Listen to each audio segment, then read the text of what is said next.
Hi guys, welcome back aboard good old Athena for yet more DIY fun. This week is the last week of DIY fun before we slowly start making our way south towards the Canaries. We arrived here in Plymouth about a month ago and we came up with all of these delightful tasks for me to keep myself busy. Now, as you can see, I've only got 3 left on the board here. I've come up with an additional 3 and hopefully I can get these 6 tasks closed before Ava gets back on Thursday. There are a bunch of stove-centric tasks here. We need to put up a backsplash behind the stove. There's also a pot holder I want to mount on the stove. There's a bit of rewiring to do in the stove. And then finally we need a way of locking the stove when we don't want it to be able to gimbal. Then we need to put a toilet paper holder in the head. That may not sound like a fun task, but I actually think it's going to be a fun little challenge. Then we need to fair and paint the plywood I started putting up last week in the aft cabin. And then finally, we might be able to mount our grill out in the cockpit. Fingers crossed. Shh. The grill holdy thingy is a little bit of a surprise for Ava. I haven't told her about it. So we've been underway for about a year now, and we haven't had a permanent way of mounting our grill out in the cockpit. And that's caused us to not use it that much because it's annoying to have to bring it in and out. But I've made a new friend here in Plymouth named Mike, and Mike knows a stainless guy. And the stainless guy might just have time to make a grill holdy thingy for us. It's very much last minute, so fingers crossed it works out. My name is Mess, this is my wife Ava. I've spent the last 5 years on a somewhat extensive refit of our 1987 Warrior 38 named Athena. That was a DIY fun-packed adventure complete with a very extensive osmosis treatment, building a new rudder using vacuum infusion, rebuilding the entire deck, gutting and subsequently rebuilding most of the interior, painting the top sides, and a ton of other projects. The summer of 2021 we started cruising full time. Now we're finally ready to begin our adventure. If you guys recall, last week I started putting up plywood in the aft cabin to cover up some of the exposed plywood to beautify the cabin a little bit. I've continued doing that, so not only is this part covered now, also all of that is covered. Unfortunately, I didn't have a piece of plywood that was long enough to cover the entire length, and the surface is a little bit uneven, so that has left me with some little bumps here that we'll have to sand and fair. I think that's going to be the only really messy job this week, which is good because I want to make sure I clean the boat just a little bit before Ava gets here. To pull the plywood in around the portlight openings, I'd used a few screws with some washers that were bigger than the holes that I used to secure the portlights. There were also some areas inside of the boat where I needed to pull the plywood in. For that I used some screws with some nuts to adjust the length of the screw so that the screw is long enough to go into the fiberglass but not all the way through the fiberglass. I purposely cut the holes in the plywood smaller than the portlights. To do the final bit of trimming I used a flush trimming bit. This will create an epic amount of man glitter, but it will leave me with perfectly sized flush holes. With yet more man glitter generated from a light bit of sanding, it was time to mix up some polyester filler and get rid of the bumps in what I can best describe as the most awkwardly positioned fairing of 2022. And then it was on to everybody's favorite, slapping on the first coat of primer. Yesterday I got all 3 coats of primer applied in here, and I already think it looks a lot better once we've got the headliner up and a bit of trim on the locker back here. This is going to be a big visual improvement. A little bit later today I can pick up some paint at the chandlery and then we can get this painted so we can get the portlights installed tomorrow. But for now, let's get started on the stove tasks. The galley here aboard Athena is 100% electric, and the way we cook is on this thing, a custom designed gimbal stainless steel box that houses a 4-burner induction cooktop and below that a convection oven.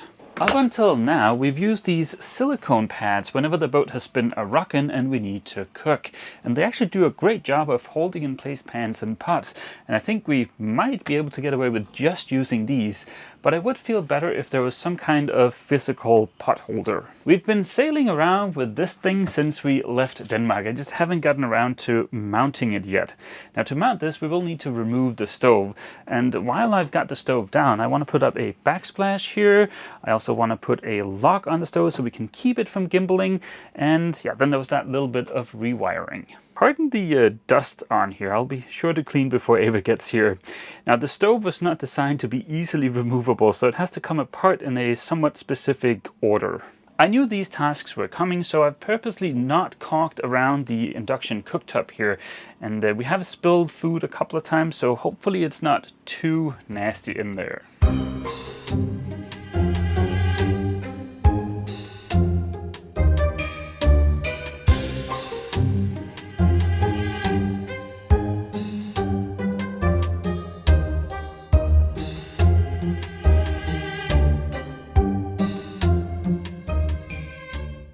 That was a delightful 3D puzzle, but not actually all that annoying. What will be annoying, on the other hand, is drilling the 4 holes for the pot holder to secure it to this bit of angle here. If there is one thing I hate, it is drilling stainless. Some will argue that seasickness is the worst part of sailing. I will argue that number 2 on that list is not having access to a drill press. I only have one good drill left, so I'm taking it slow, letting the drill cool down a little bit, and yeah, fingers crossed.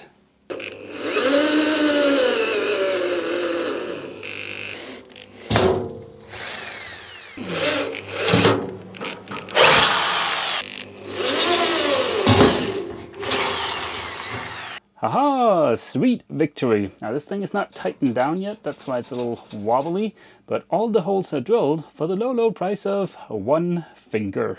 Not only have I drilled the holes for the pot holder, but I've also drilled the holes for this little spring-loaded barrel bolty thingy that's going to go on the bottom and act as a lock so we can keep the stove from gimbling when we don't want it to. And I also drilled the holes for one of these cable gland things, which I'm going to use for the new wiring. Up until now, the stove has been wired through this guy, which was a little bit of a hack, but it worked fine. The new one is just much nicer, and we can also upgrade the cable. This is the new cable. This is the correct gauge. It's also a tin cable, and it's a silicone cable. So that means it's got a much higher temperature rating. So this will be a really nice upgrade. Next up is the backsplash, which is gonna go over here on this side towards the nav station. For me to get access to remove the gimbal mount for the stove, I first have to remove the monitor from the nav station. With the mount removed, and after much careful measuring, I cut the stainless to size and got it taped in place exactly where I wanted to position it. I marked the location for the holes on the gimbal mount on the back of the backsplash, and right about here is where I fudged up. Ah, for fanden i helvede. Supreme Commander Dumkopf reporting for duty. I gone down and fudged up. My plan here was to locate the mount using 2 holes, then mark the remaining 3 holes, drill those, and we would be good to go. But I accidentally enlarged the wrong hole. On a positive note, the location of the holes is actually pretty precise, so I'm proud of that. I just shouldn't have enlarged the wrong hole. Backsplash? What backsplash? Nobody ever mentioned a backsplash to me. Somewhat depressed by my boneheaded mistake, I got the gimbal box remounted and installed the spring-loaded barrel lock. Thankfully, I didn't mess up the hole for the lock, and the stove now actually locks in place. After having put the oven back in and wired everything up, I got the induction cooktop back in place and finally installed the pot holder. Ta-da! Reinstalled stove complete with new wiring, pot holder and lock, which as you can see is not engaged right now. I think the pot holder is going to work out great. This feels very secure. Now it is a little bit more difficult to use the stove with the pot holder in place, and it's also more difficult to clean and stuff like that.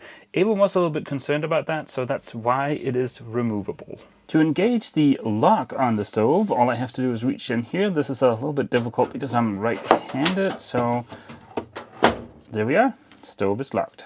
It will be nice to have a way of locking the stove in place, because one of the issues with the gimbal stove is when we open the oven, the entire thing kind of tilts forward and it's just a little bit difficult to use. So being able to lock it in place is going to be really nice. Messing up that backsplash is one of the stupidest things I've done in a while, but at least I got the stove reinstalled and everything works. And I also got the last coats of paint on the aft cabin. The surfaces are still a little bit too fresh, so I think we'll hold off until this afternoon to install the port lights. All of the stove tasks, with the exception of the backsplash fiasco, are now done. And we're also done fairing and painting the aft cabin. Next up, let's do the TP holder. TP, of course, being short for toilet paper. When I designed and built the head, I put in this little recessed area here for the toilet paper. Up until now, there's been no way for us to secure the toilet paper in its little hole here. And that is something that has greatly annoyed Ava, so let's fix that. I found these spring-loaded toilet paper holding doodads on Amazon. The only challenge is we need to drill 2 small holes for this to snap into. It's such a tight space inside of that hole, I can't get a drill in there really, but I found this right angle doodad attachment. It was super cheap and also some very short drills, and with this we should just barely be able to squeeze in there. To mark the location of the holes, I've made this little template. I've made 2 of the sides here nice and wavy, so I know for sure not to use those as a reference inside of the TP hole. So yeah, hopefully we won't have another fiasco on our hands. Let's shove the template in there and get the holes marked. Of course, if this doesn't line up 100% perfectly, it's not really the end of the world, but still, it would be nice. Come on, doodad, don't let me down now. This is actually surprisingly easy. I was a little bit interested to see how easy it would be to hold everything still, but yeah, this works great. Let's see if this thing fits. I can't see the hole that's closest to me for the camera, so this is a little bit difficult, but yeah, that seems perfect. And with toilet paper mounted in place. Now, if I had to redesign this, I'd probably have made the opening just a centimeter wider. Right now you can get your finger in there and release the toilet paper holder, but I mean, it could be easier. And that closes the TP holder task. That means there's only the mount grill thing in place here. I think Mike is gonna swing by tonight with the grill holdy mounty thingy, so fingers crossed. Until then, I've got something else I want to show you, but first let me just do a little bit of tidying up. Let it not be said that I didn't make an effort. I've spent the last 4 or 5 hours tidying up and doing the preliminary cleaning, because I know Ava well enough to know that when she gets here, she will also want to clean the boat, no matter how good of a job I've done. So hence the preliminary. This guy showed up yesterday, but I didn't want to open it until I had de-dustified the boat at least a little bit.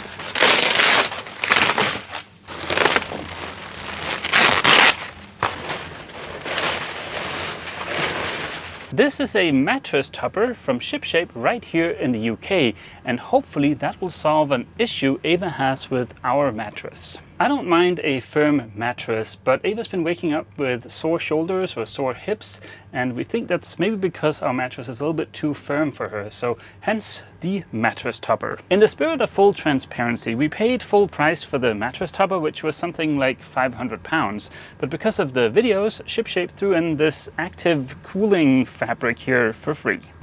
Whip.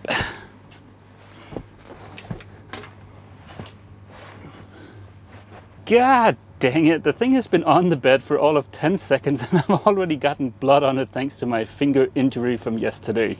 To get the shape of this, I made a template out of some tarp material and sent that to ShipShape, and they followed that to a T. This is a nice snug fit. I'll reserve judgment and let Ava tell you her opinion about the mattress topper when she gets here, whether or not it's comfortable, because I'm not all that fuzzy about mattresses, so I'm probably not the best judge. But we got the idea to order the mattress topper from ShipShape from our friends aboard Kadoa. They have a mattress from ShipShape and they love the thing, so I'm sure the mattress topper is perfectly fine. Normally I bed most things using butyl tape. As a fun test, I used 2 different kinds of butyl tape on the other port lights here on the cabin top to figure out which one keeps the port lights leak-free the longest. I used Sikaflex on these 2 port lights to add that to the test. After having snugged up the fasteners, I cleaned up the squeeze out and repeated the process for the port light in the cockpit.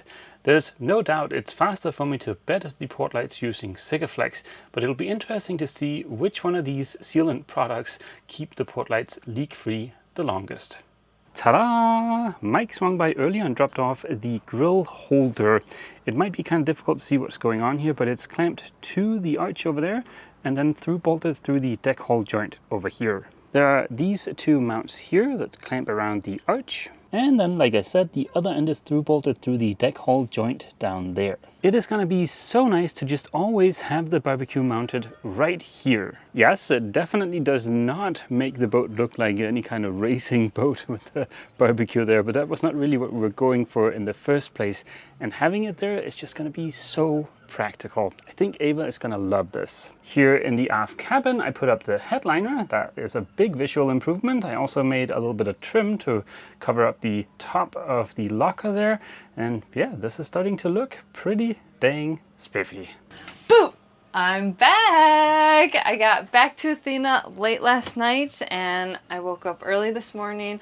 We have been cleaning, organizing, provisioning, and we are almost ready to go. Tomorrow morning we go to Helford and then potentially, depending on weather, on to the Isles of Scilly, and then we will probably start heading south. There's a little bit of a issue there, but we'll get back to that in next week's video. As you guys have seen, Mads just mounted the grill and it looks so good, but we can finally move the last task into this huge pile of things that Mads did while I was gone. Maybe I should go to town more often. We slept on the new mattress topper last night and I am telling you, it is so comfy. It's so much softer, and this is something I've been wanting to do since wintertime, and I am just so glad that we did it before we left. It's just, the bed is very comfortable now. But ladies and gentlemen, my very favorite project that Mads did while I was gone, drum roll please, the toilet paper holder. I'm telling you, it's these little luxuries that make the difference. Like I mentioned, tomorrow morning we get back out on the water, so DIY fun is kind of over for now. It's over! Well, not quite. We're sailing kidding. around with a bunch of blinds and stuff that if we just get a little bit of bad weather and we end up stranded somewhere for a few days, then we can go ahead and put those up. That's going to be a nice big improvement. But yeah, it'll be a good project. Yep. Next week is going to be sailing fun, so we hope to see all you guys back here aboard Athena. As always, feel free to leave a comment down below, and don't forget, if you've enjoyed this video, please remember to leave a like. See you!